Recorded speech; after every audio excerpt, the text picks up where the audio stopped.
Everyone wants more money, but most of us weren't taught how to create an abundant life. That's where the More Money Show comes in. If you are ready to have more money, create more freedom, and experience more fun, turn the volume up. It's time to learn how to create the prosperity and life you have been dreaming of. Here's your host, Cassie Parks. Hello, and welcome to this episode of More Money. I am so excited to have Maggie McReynolds back. Yay, welcome, Maggie. Thank you. I'm delighted to be here. Oh, well, I like to start with this. Tell me something awesome. Tell you something awesome. I just got back from an amazing transformational retreat in Mexico. And, it was almost so transformational that's hard to even find words. But I will say that it was like taking off about 15 winter coats of old personality crap. Mm-hmm. And I feel so free. Yay. Yes. I love it. Awesome. That's so cool. We are going to dive into sort of how you even opened up to getting to that space where you could go on that trip, right? Right. But first, because I'm super excited about this, I would love to hear your new total of money manifested. All righty. It is $69,452.27. That is amazing. How does that feel? There's a little part of my brain that wants to go, well, that's really a ton of money. That's crazy. And the rest of me is just like, well, of course. Of course it is. That's how I feel. Of course that's your new total, right? Like, of course. Yeah. I love it. I already know there'll be more. I know. I'm already mentally like planning your 100K photo shoot because yes, right? Before the end of the year, baby. Yes. I love it. Oh man, I'm so excited. All right. So let's kind of jump into the process. So you started with Manifest 10K, then you did scripting workshop, right? Mm-hmm. And then I'm glad that you're willing to talk about this because this is a thing that happens. What would you say happened after you sort of started scripting and started paving the way? At first, scripting felt like daydreaming, mm-hmm. like, being a little kid and dreaming, planning what your Barbies are going to do. Yeah. Like let's say Barbie has a job here, and you plan out all the play. And it felt engaging and fun. Mm-hmm. And I also didn't feel totally attached to it. It still felt like I was planning for Barbie, kind of. Mm-hmm. And the more real it got for me, and I don't think I realized this, the more frightened I got. That wait a minute, if this is real, if I'm writing about something real, then probably I'm going to have to change. Yeah. And that's a decision point. Mm-hmm. Where you get up to a crossroads. Mm-hmm. And the only way to keep going forward is you have to decide, well, I'm going to kind of cut off and take this path that circles around back to where I was. Right. It was safer back there. Right. Which is safer. And a lot of people do that. Yeah, like they cut off, they stop and they go, oh no. And they go back and they find either the similar problem. So I want to highlight this a little bit for the listeners. That looks like, when it comes from my clients, it looks like signing on to a new program, right? Like if they're entrepreneurs, it's generally buying a new business program, because then I can go reinvent the wheel. Somebody's going to start all over and I'm going to start talking about my messaging all over and this. Or deciding like, oh, I don't want that script. So I definitely don't want that life. I want this other thing, right? And there's a couple other ways it looks like, but I just want to highlight that a little bit. But you're absolutely right. It's about going back to the beginning and kind of regrowing the same place, or Mm-hmm. I don't know if that's exactly how I describe it, but well, no, I mean, even if that path back there it was like kind of crappy. Yeah. I knew how it was. Mm-hmm. Familiar. There was a pointy little rock I could sit on. It wasn't comfortable, but it was a rock. It's a rock. And there's a place to sit, right? Right. Yeah. So I think I got up to that point, and right at that point, something happened, something that felt like a huge obstacle, and that also was beautifully representative of like all my worst fears all together in one little event. Yes. And no coincidence, right? So I'm already at the fork in the road. Right. Do I go forward and grow? Do I go back to the stuff that was uncomfortable, but I know it? And then the thing happens, the crisis happens. Right. And honestly, my first response to that was just to be like, oh, just to duck and cover. Yeah. And after about a week of nursing that and just being terrified, then I started, I guess without really realizing it, I'd made a choice to go on the I'm going to grow path. Yeah. Very slowly at first. Like, I'll just take a step and see how that goes. See how it feels. And I'll just take another step maybe and look around and see if it goes. And it felt good. And instead of the fear ramping up, I was in unfamiliar territory, so the fear should ramp up, right? Instead of it ramping up, it began to fall back and recede. Yes. And with each step, the fear seemed less relevant and more back there. And by the time the situation resolved, or I should say I resolved the situation because I took action, I felt very peaceful with that big core fear, that all the fear, the horrible thing that I was so scared was going to happen. It was like, well, it happened and I didn't die. Right. And I even grew from it. And wow, the freedom from that was electric. So right after that came the opportunity to go to Mexico on this very powerful sort of shamanic journey of a retreat. And no coincidence, because I'm manifesting. Right. Somebody paid my way. Awesome. So I paid for my airfare, and that was it. And I got 6 days at a private villa in Mexico with these amazing experiences. And that was work I wouldn't have been ready for without the terrible thing. Without that terrible thing at the fork in the road, I wouldn't have been able to step into everything that happened afterwards. And I wouldn't have seen that my path forward was so much bigger and so much brighter and so much more fully illuminated with so many more colors in the palette than I could ever have imagined. That first script I was doing for you wasn't invalid at all. No. But it was a little piece of it. Just a little piece. Yeah. And once I'd been through the crisis and gone down the path and chosen growth, it was like it all went and opened up.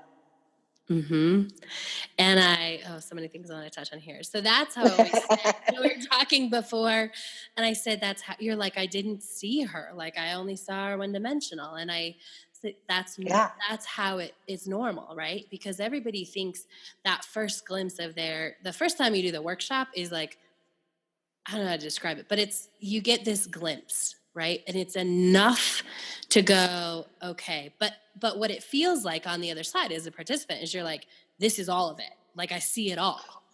Right. Like, I've caught a glimpse of my future self in the mirror, and now I know all about it. Right. I know her. I know everything, like all of it. Right. And that's how it feels because it's new. But you have to, it's the stepping in, it's the scripting and then stepping in and then doing all these things that lets you get closer and closer to her and actually see all the details that you might not have seen. And it's the questions, it was super interesting at the beginning of the interview. You said, it felt like Barbie dolls or, like daydreaming that, right? Which was interesting to me because it was so, in those beginning scripts, we even had to take that deeper. So it's interesting that you described it as daydreaming because it was the way I'm trying to describe how we made it more real, right? It was daydreaming, but it was very current selfie. I'd like call you on that and say like, is that really what she's waking up in a suite and this is what she's thinking? And like, is that really what she's grateful for in this moment? Right. Yeah. Oh, I remember I had, after a few weeks of scripting, I suddenly decided that on that morning, on the special occasion where I'm waking up, I was like, I don't know, doing Reiki or balancing my chakras or something. Yes. And it was like, really? Is that like the first thing you're going to do? It was like, probably not. Right? And there's nothing. But I put it in kind of like, ooh, that sounds good. Yeah. Like, it would be cool if my Barbie doll did that. Right. Yeah. It's cool if my Barbie did Reiki. Yeah. And there's everything awesome about opening up, because it was your heart chakra specifically. I remember it was Reiki and it was opening up your heart chakra, and there's nothing not awesome about those. However, you were scripting an anniversary trip in the happiest place on earth. That was like this dream and this amazing suite. And I'm thinking, I'm working really hard to open my heart chakra. Right, you're working really hard to open your heart chakra. And I'm like, that seems interesting. Which was such a current self issue. Yes. Like right? Such a current self issue. Yeah. And and you were very graceful and patient with me. You were like, you know.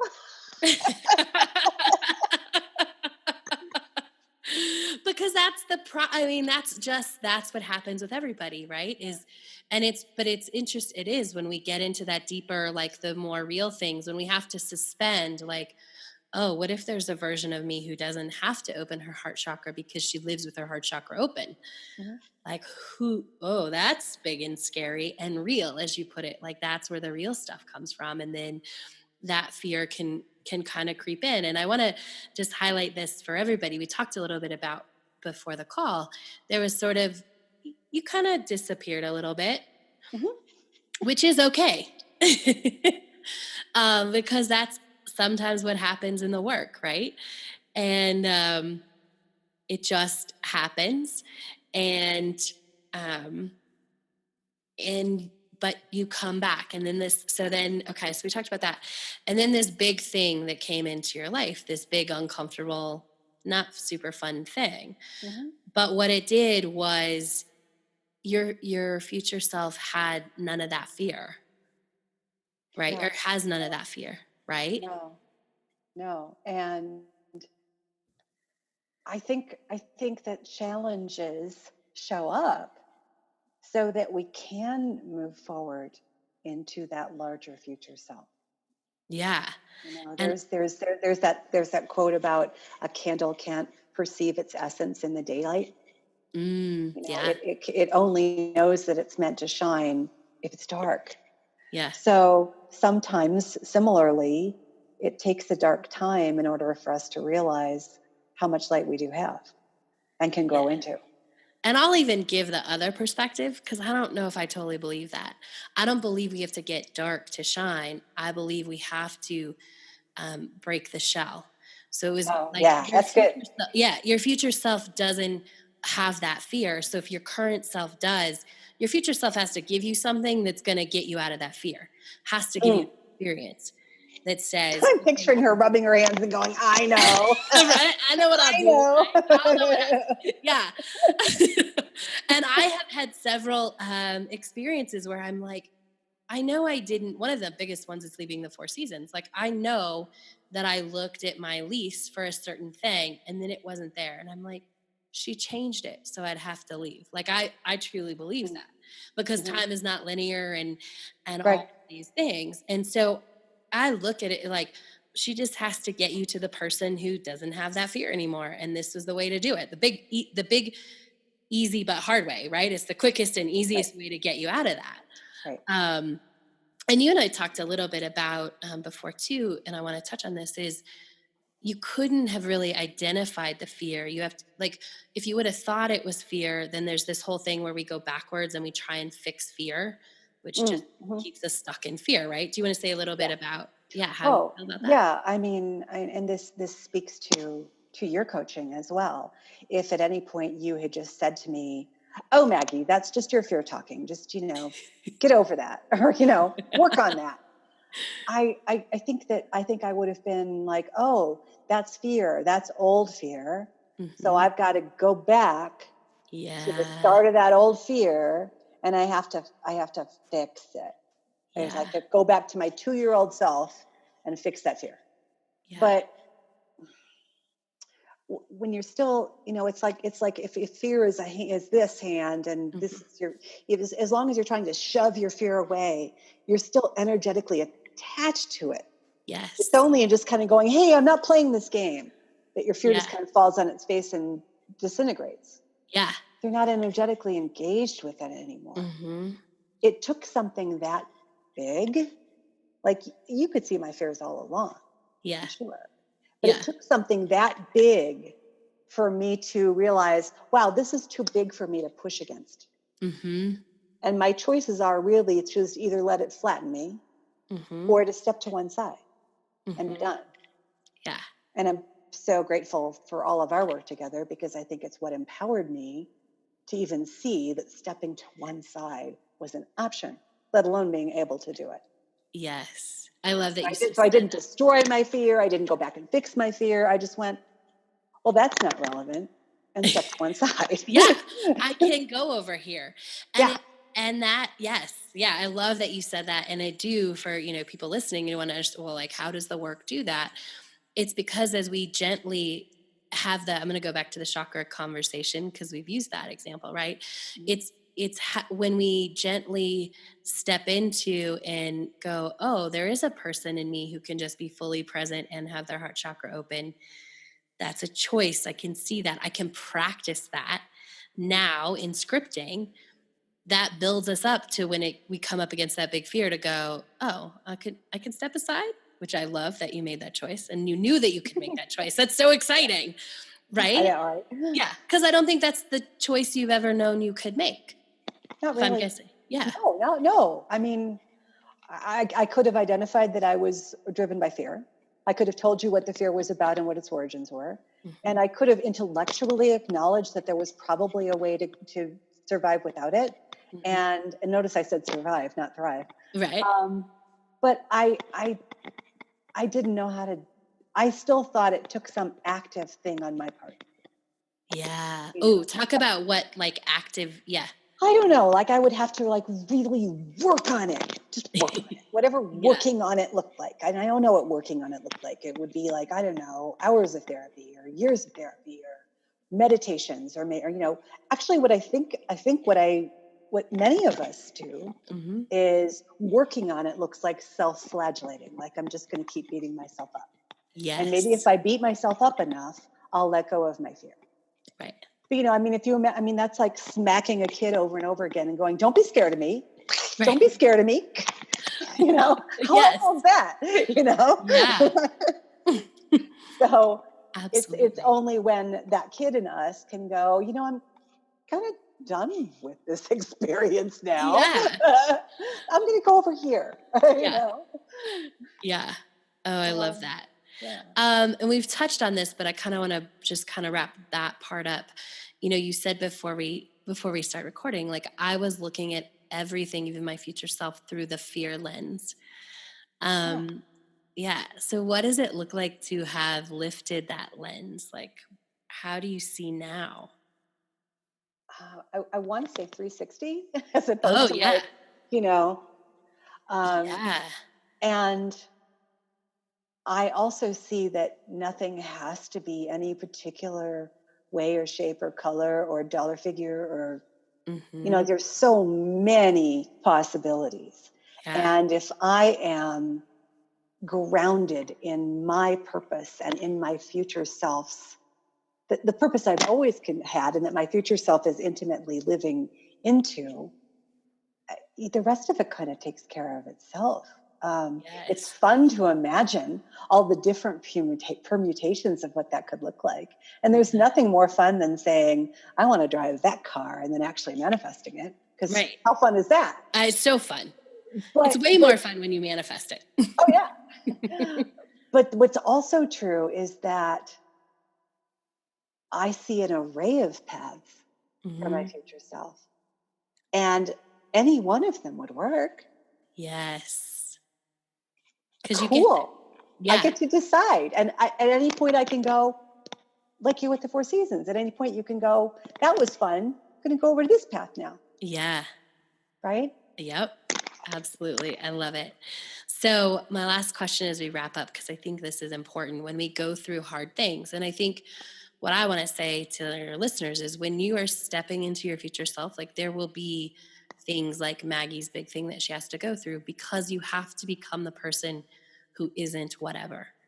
And the only way to get there is through it. Sometimes it doesn't mean it has to be catastrophe or dark or all these things, but they're just things that get created so that you can become the version of yourself that doesn't have that fear or whatever it is anymore. And going through that, you said something which I think is super important and good for our listeners. I said to you to just stay in integrity the whole time you went through that. And so I just want to touch on it. What did that mean for you, and how did that take you through that? What it meant for me was that that more than anything anyone else thought of me or judged me or how I represented myself in the world, the bottom line was I wanted to go to sleep at night feeling completely in integrity with myself, and to know that I was solid and that I could trust myself, and that I would do what I said I was going to do, and that I didn't have a lot of fear, masking truth. So whenever I found myself wavering or feeling scared or feeling wobbly or like, I just don't know, it was like having that wonderful tree when you're playing tag that's home base. And home base for me was me, right? Yeah. And I knew that no matter how far I wandered, I could come back to home base and touch the trunk of that tree and go, yeah, that's what me feels like, that tree. So it was a beautiful gift you gave me to advise me to keep in integrity, because that whole visual and that whole energy came from that suggestion.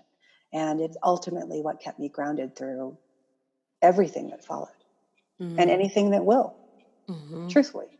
Yeah. As long as I hold home base, I can go anywhere. Yeah.